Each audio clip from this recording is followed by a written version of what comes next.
This was more of a symbolic scolding to the president's trade war with Canada.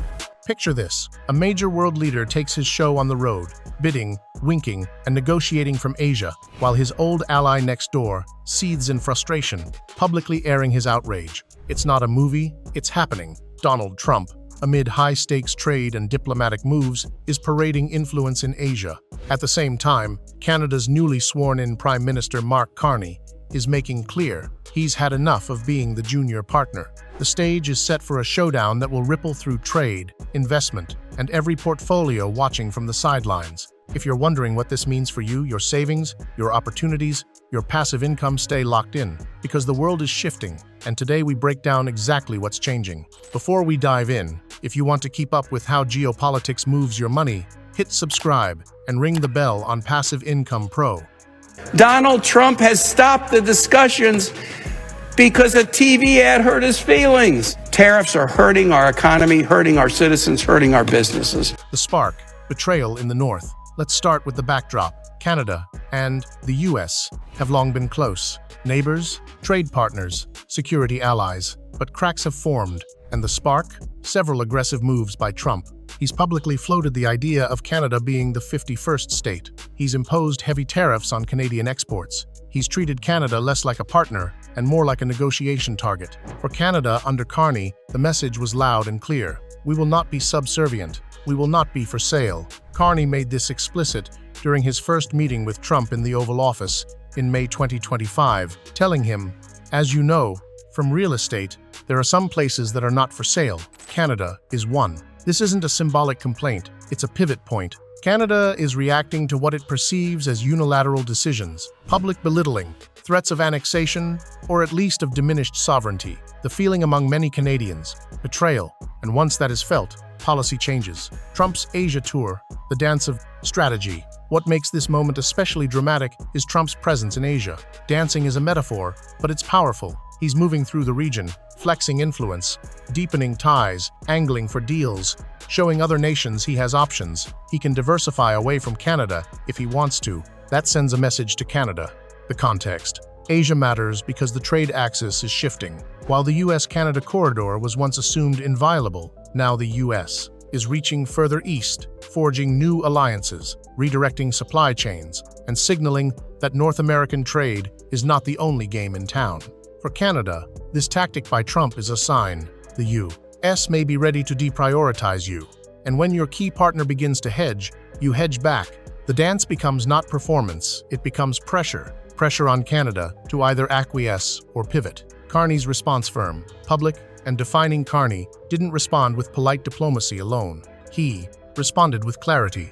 At the APEC summit in South Korea, he declared, "The era of free trade and investment as we knew it is over." He made clear that Canada will reduce dependence on the US and aim to double non-US exports within the next decade, and he's already acting on it. He met with China's President Xi Jinping on the 31st of October 2025 during the same summit as Canada pivoted toward Asia to rebuild its economic strategy.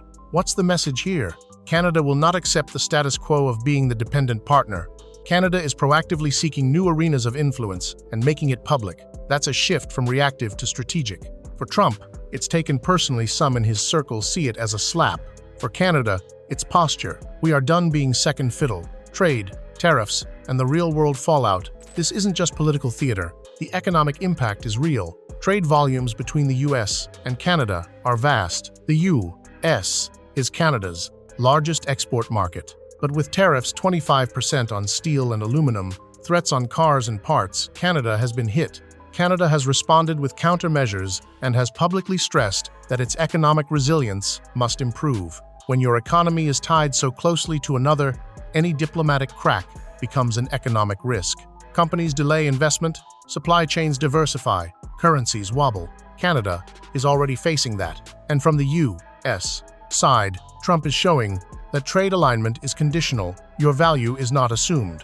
For you, the investor or passive income seeker, the takeaway is cross-border dependencies are risk zones. When an ally becomes an adversary, even mildly, you feel it in share prices, currency shifts, commodity flows. Why this matters for Asia, not just North America. Here's where the titles in Asia part matters. Trump's Asia tour, and Canada's pivot toward Asia means the game is bigger than just US and Canada. The Asia-Pacific region is now the playing field. Canada's decision to engage with China, to seek new trade agreements in Asia, and to declare the old US-centric paradigm done, these are seismic moves. Trump's presence in Asia, meanwhile, shows he doesn't feel boxed in. He can escalate in North America and still position himself globally. For Canada, the choice becomes diversify or decline. For global investors, opportunity and volatility. Trade routes shift. Countries once seen as safe partners become risky. New alliances form. New corridors for investment open.